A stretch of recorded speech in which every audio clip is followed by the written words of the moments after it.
Hey guys, Troy Dooley here, that MLM Beat, MLM News Desk, MLM Help Desk, all that yada yada yada. I'm talking about the Max International Meltdown right now. And the reason I am is because I'm concerned. I've been watching this for, I don't know, I'd say probably the last 9-10 months.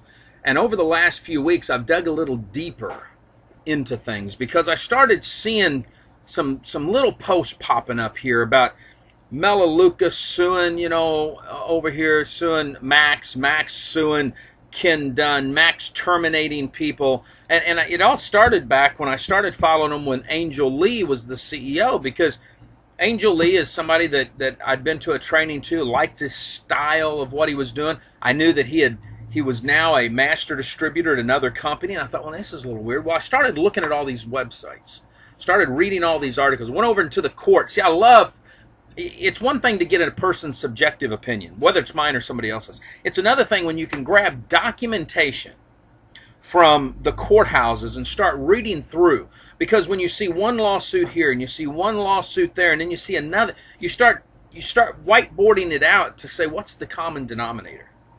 And with Max, there's some huge common denominators. Number one, there's a lack of communication.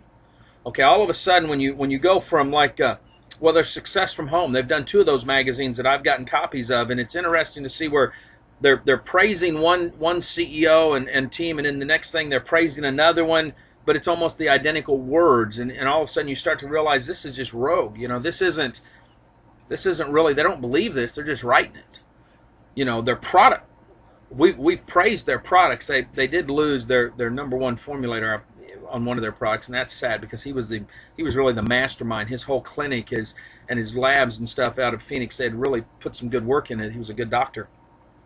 But then I started looking at it, thought, okay, where happened to old Gunthy Rinker? Where are they at? They were supposed to be owners, and now you don't see them anywhere on the website.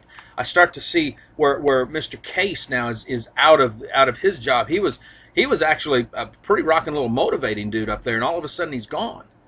Well, as I started reading in the websites, and then I pulled the documents from the courthouse, it blew my mind. You've got a company that's only doing, well, it looks like 2009 did about $60 million. Respectable, but not a large network marketing company. When you think that probably 50% of that or a little bit more goes back out to the field, you're down to 30 million.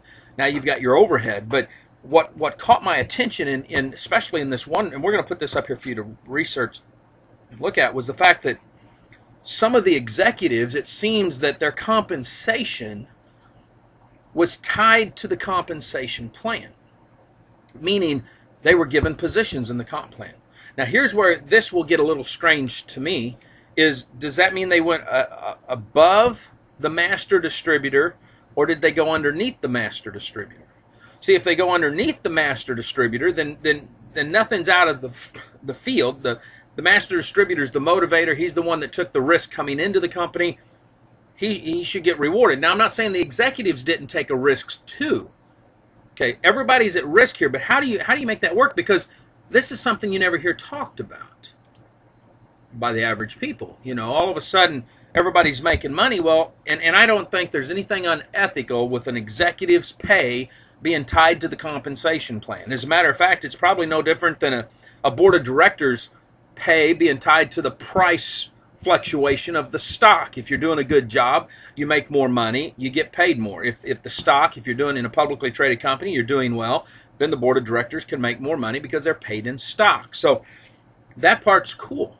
But then I start learning that some of these people, some of the distributors, even top distributors, I don't even think they use the term master distributor anymore, that they're in some of these lawsuits and stuff, that it's purported that there was money transacted. It said people were paid to come in, which is I don't have a problem per se with that if it's disclosed. See, anytime a distributor, little, big, or indifferent, is going to take a risk and go join a company, that's a huge risk, especially if they're leaving another company.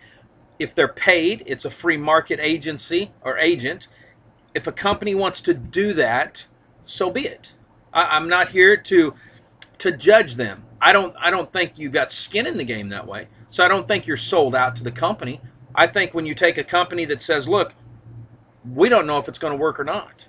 If it works, there's going to be plenty down the road for everybody. If it doesn't work, we all have skin in the game. We're going to lose it, whether you're the top distributor or you're the executive. I think that has a better story. I think it tells more to the field when something like that happens.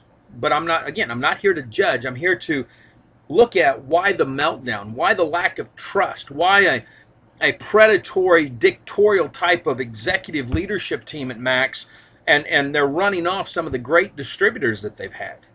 That's my concern. Why is it that certain officers of the company keep getting, well, depending on the lawsuit, terminated or resigned or asked to leave or contracts changed without their knowledge? I mean, why all of this stuff going on? See, I believe that when something like this happens, there's an underlying reason for it. It could be the culture at the executive level. It could be a culture that's created in the field. Something has gone wrong. Could be sales are down. Well, if sales are down, it's because you're running off all the distributors. So there's something here. If you're with Max International as a distributor, really analyze and research that company. If you can help them get this under control, please do. If you've got information that's outside the lawsuits that we're putting up here, please share that, because what we don't want to see is companies that have a pretty good opportunity to make it just fall by the wayside. We think it hurts the distributors, it hurts the companies. So we would love more information on this. We are going to dig deeper into some of these individual lawsuits, because I don't like seeing this, and there's no reason for it not to be made public. When something hits a courtroom, we want to make it public because we want to analyze it. We want to study it and see where it's going, see what's coming up. Plus, I'm writing a brand new book with Tom Hopp, and some of this stuff we're going to put in there to watch for when you're looking for new companies, when you're looking for a startup. What can help the industry better? Because if we can make the industry better, then we all make more money. The companies, the field, and the reputation is beautiful, which I have a training coming up on that. Live life like an epic adventure. We'll see you at the top.